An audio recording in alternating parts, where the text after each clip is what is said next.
மருத்துவர் மீதான அது சரமாரியான கத்தி விட்டு. தமிழ்நாட்டுக்கு அரசு மருத்துவமனைகள்லாம் போனீங்கன்னா வேலை செய்கிற டாக்டருங்க அரசு வழிக்கு சாதாரண பியூனு கம்பவுண்டருக்கு போகிற பொது மக்களை ஒரு மாதிரி என்னவோ பிச்சைக்காரங்க பிச்சை கேட்குற மாதிரியும் அப்படியே அப்படியே போன்னு சொல்கிற மாதிரியும் தான் ஒரு ட்ரீட்மெண்ட்டு அரசு மருத்துவமனையில் இருக்குது. இதே அரசு மருத்துவ தனியாரில் கிளினிக் வச்சுருப்பாங்க.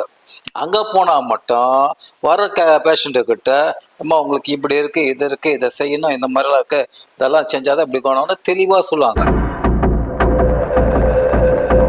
ஆனால் அரசு மருத்துவமனை நீங்கள் போனீங்கன்னா சும்மா ஸ்டாஸ்கோப் வச்சு பார்த்துட்டு அவங்க என்ன எதுன்னு கூட சொல்லாமல் அங்கே பண்ணுவாங்க. இவங்க வழியில் கஷ்டப்படுறவங்க என்ன சஜஷன் கேட்கும்போது அதுக்கு உரிய பதிலே இருக்காது.